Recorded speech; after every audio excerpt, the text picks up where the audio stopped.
नमस्कार दोस्तों, study with KD channel में आपका स्वागत है। मैं हूं केडी पटेल। आज आपके सामने नए टॉपिक के साथ दोस्तों आज बहुत ही महत्वपूर्ण टॉपिक पढ़ने जा रहे हैं, भारत की प्रमुख क्रांतियां। इससे संबंधित एग्जाम में क्वेश्चन पूछे जाते हैं कि कौन सी क्रांति किससे संबंधित है, या फिर खाद्यान्न संबंधित है तो उस किस क्रांति का संबंध है, और हरित क्रांति का संबंध है। मतलब उल्टा सुल्टा कैसे भी क्वेश्चन पूछा जा सकता है, मिलान भी कराए जा सकते हैं। चारों ऑप्शन में आपको अलग अलग दिए जा सकते हैं, इनमें से कौन सा कथन सत्य है, कौन सा असत्य है। तो आज महत्वपूर्ण क्रांतियां हैं जो एग्जाम में बार बार पूछी जा रही है। मात्र 5 मिनट का वीडियो होगा, लेकिन बहुत ही इंपॉर्टेंट है, आपको एग्जाम में एक क्वेश्चन की हेल्प करेगा। तो दोस्तों स्टार्ट करते हैं कि भारत की प्रमुख क्रांतियां, जिनमें से कौन सी क्रांति का संबंध किससे है, ये अपन पढ़ेंगे। तो स्टार्ट करते हैं कि हरित क्रांति पहली बहुत ही इंपॉर्टेंट है, कितनी बार एग्जाम में पूछ लिया है, बार बार एग्जाम में पूछा जा रहा है। और सेंट्रल लेवल के जो भी एग्जाम हो रहे हैं उसमें तो लगभग जिसमें जीके है उसमें से क्रांति से संबंधित क्वेश्चन पक्का आता है। तो स्टार्ट करते हैं कि हरित क्रांति है, उसका संबंध किससे है, तो खाद्यान्न से है। हरियाली होगी, बारिश होगी तो फिर खाद्यान्न भी, उसका भी उत्पादन होगा। सीधा साधा आपको याद रखना है। एक बार आप याद देख लोगे, सुन लोगे और अपने हाथ से लिख लोगे तो कभी भूलोगे भी नहीं। तो स्टार्ट करते हैं कि हरित क्रांति खाद्यान्न से उत्पादन से संबंधित है, और पीली क्रांति तिलहन से संबंधित है।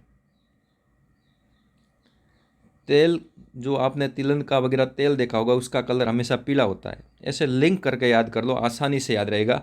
तो तिलहन पीली क्रांति किससे संबंधित है, तिलहन से उत्पादन से संबंधित है। अगला है श्वेत क्रांति, ये दूध से संबंधित है। दुग्ध उत्पादन संबंधित कौन सी क्रांति है, श्वेत। दूध का रंग सफ़ेद होता है, तो श्वेत क्रांति का संबंध दुग्ध से आपको ध्यान रखना है। अगला है कि नीली क्रांति मत्स्य उत्पादन से संबंधित है। आपने दोस्तों देखा होगा, समुद्र दूर से देखा होगा तो ब्लैक या नीले कलर का दिखाई देता है। पानी का कलर एक नीले कलर का दिखाई देता है। पानी किसी तालाब में है तो उसमें आपको थोड़ा सा नीला कलर दिखाई देगा। तो नीली क्रांति जिसमें पानी के अंदर क्या होती है, मछलियाँ होती हैं। तो मत्स्य क्रांति का संबंध, नीली क्रांति का संबंध किससे है, मत्स्य उत्पादन से है। अगला है लाल क्रांति, मांस उत्पादन या टमाटर उत्पादन से संबंधित, दोनों से संबंधित है लाल क्रांति। आपको दोनों ऑप्शन नहीं मिलेंगे, एक ऑप्शन मिलेगा। तो लाल क्रांति का संबंध किससे है, मांस या टमाटर, दोनों का कलर लाल है। ये भी आप ध्यान रखें, थोड़ा बहुत भी आइडिया लगाओगे तो क्वेश्चन आपका सही हो जाएगा। टमाटर का कलर भी लाल होता है, तो लाल क्रांति का संबंध टमाटर से। मांस का कलर भी लाल होता है, तो वो भी मांस उत्पादन से। रजत या सिल्वर क्रांति अंडा उत्पादन संबंधित है। आपने अंडे का कलर भी देखा होगा, हल्का सिल्वर या रजत कलर का होता है अंडा। तो रजत या सिल्वर क्रांति का संबंध अंडा उत्पादन से है। भूरी क्रांति उर्वरक संबंधित। भूरी क्रांति बहुत बाहर के एग्जाम में पूछा गया क्वेश्चन है कि भूरी क्रांति का संबंध किससे है, तो वह है उर्वरक उत्पादन संबंधित। अगला है गोल क्रांति। गोल क्रांति, आलू गोल होते हैं, उस हिसाब से आप ध्यान रखना। अंडे और आलू में कन्फ्यूजन नहीं होना है। अंडे का मैंने बता दिया कलर के अकॉर्डिंग, अब आपको आकृति के अकॉर्डिंग आलू को याद करना है। आकृति से आ जाएगा तो आकृति होगी वो आलू की होगी। तो गोल क्रांति किससे संबंधित है, आलू उत्पादन से संबंधित है। अगला है कि बादामी क्रांति, बादामी कलर एक मसाला उत्पादन से संबंधित है। बादामी क्रांति बहुत ही इंपॉर्टेंट है, एग्जाम में पूछा गया है। बादामी क्रांति का संबंध मसाला उत्पादन से, किससे है, मसाला उत्पादन से। आप स्क्रीनशॉट भी ले सकते हो इसका, जिससे आपको एग्ज़ाम में रिवीजन के लिए बहुत ही हेल्प करेगा। एग्ज़ाम से पहले इसका ज़रूर रिवीजन करें। और अगला है भूरी क्रांति उर्वरक संबंधित हो गया, ये गोल क्रांति आलू से संबंधित होगी, बादामी मसाला उत्पादन से होगी। और गुलाबी क्रांति वेरी वेरी इंपॉर्टेंट है, गुलाबी क्रांति झींगा उत्पादन। गुलाबी क्रांति किससे संबंधित है, झींगा उत्पादन, झींगा मछली उत्पादन से संबंधित है गुलाबी क्रांति। ग्रीन गोल्ड क्रांति वेरी इंपॉर्टेंट है, ग्रीन गोल्ड क्रांति, ये गोल्ड से संबंधित 5-7 क्रांतियाँ हैं जिसमें गोल्ड नाम आ रहा है, तो इसमें आपको ग्रीन गोल्ड याद रखना है। चाय, आप ग्रीन चाय पीते हो, ग्रीन टी पीते हो, आसानी से याद रह जाएगा। ग्रीन गोल्ड क्रांति चाय उत्पादन से संबंधित है।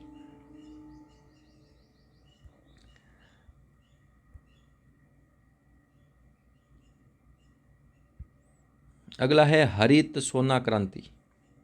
अब ये हरित सोना क्रांति आई है बांस उत्पादन संबंधित। ग्रीन गोल्ड चाय के थी, अभी उसी का इंग्लिश रूप और हिंदी रूप में कन्फ्यूजन मत होना, आप जैसे लिखा है उसी को ऑप्शन के अकॉर्डिंग सही करें। हरित सोना क्रांति का उत्पादन बांस उत्पादन से संबंधित है।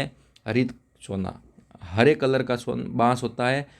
बांस आप देखा होगा, बांस की जो डंडी होती है वो हरे कलर की होती है और वो उत्पादन में बहुत ही फायदेमंद होता है, बहुत ही ज़्यादा उत्पादन देता है, कम मेहनत में, कम लागत में। इसलिए हरित सोना क्रांति आई बांस उत्पादन से संबंधित। सफ़ेद स्वर्ण क्रांति कपास उत्पादन से संबंधित। आपने रुई देखी होगी, कपास देखी होगी, तो वो रुई कैसी होती है? सफ़ेद कलर की होती है। तो वो भी एक तरह से कृषि क्षेत्र के अंदर सफ़ेद स्वर्ण है। सफ़ेद स्वर्ण क्रांति फिर उससे संबंधित होगी कपास से। सुनहरी या स्वर्ण क्रांति, सुनहरी क्रांति ये बागवानी से संबंधित है। आपको ध्यान रखना है कि बागवानी उत्पादन या फल या शहद उत्पादन संबंधित क्रांति कौन सी है? सुनहरी। इसको स्वर्ण क्रांति भी लिख के दे सकते हैं या सुनहरी क्रांति भी लिख के दे सकते हैं। एग्जामिनर अलग अलग लैंग्वेज यूज कर सकता है। कृष्ण या काली क्रांति पेट्रोलियम और कोयले संबंधित है। कृष्ण क्रांति या काली क्रांति आए तो इसका संबंध पेट्रोलियम और कोयला उत्पादन से संबंधित है। वेरी वेरी इंपॉर्टेंट है, कई बार पूछा गया है। कृष्ण क्रांति किससे संबंधित है? पेट्रोलियम संबंधित। इसमें आपको एक ही ऑप्शन मिलेगा, दोनों ऑप्शन नहीं मिलेंगे। दोनों मिलेंगे तो एक साथ मिलेंगे, ये भी ध्यान रखना, इसमें कन्फ्यूज होने की कोई ज़रूरत नहीं है। अगला है खाकी क्रांति। चमड़ा उत्पादन संबंधित है खाकी क्रांति। चमड़े का कलर कैसा होता है? खाकी होता है। अगला है मुख क्रांति, मोटे अनाज संबंधित है। एम से एम याद रखना, मोटे अनाज मुख क्रांति। मुख क्रांति मोटे अनाज, वेरी इंपॉर्टेंट है दोस्तों। अगला सैफ्रॉन क्रांति, एग्जाम में क्वेश्चन भी पूछे गए हैं। और सैफ्रॉन क्रांति का संबंध किससे है? तो केसर से है। ज़्यादा कन्फ्यूज होने की ज़रूरत नहीं है। तीनों के अंदर, सैफ्रॉन के अंदर इसमें भी 3 अक्षर है, इसमें भी 3 अक्षर है। आपको आई की मात्रा से भी पता चल जाएगा। तो थोड़ा बहुत आप ऐसे लिंक करके पढ़ोगे तो आपको एग्जाम में ऑप्शन देखते याद आ जाएगा। सैफ्रॉन क्रांति का संबंध है वो केसर उत्पादन से संबंधित है। सूर्योदय क्रांति इलेक्ट्रॉनिक उद्योग विकास के लिए, आप ऐसे भी याद रख सकते हैं कि सूर्योदय होता है, प्रकाश होता है। प्रकाश होता है अपन यदि प्रकाश करना चाहें तो किससे करें? बल्ब से। बल्ब क्या है? इलेक्ट्रॉनिक चीज़ है, इलेक्ट्रॉनिक उद्योग विकास से संबंधित है, वो सूर्योदय क्रांति है। ऐसे लिंक करके मैं आपको बार बार बता रहा हूँ। इसका कोई ये एक तरीका है, बाकी इसमें कोई कहीं लिखा हुआ नहीं है। आप अपने हिसाब से भी कर सकते हो, जैसे भी आप अपनों को याद रहे वैसे ट्रिक्स बना सकते हो, जिससे क्या है कि आपको एग्जाम में कन्फ्यूजन कम हो जाएगा। अगला है स्लेटी या धूसर क्रांति। स्लेटी या धूसर क्रांति है वो है सीमेंट उत्पादन संबंधित। धूसर कलर होता है, आपको पता होगा, स्लेटी कलर या धूसर कलर होता है सीमेंट का।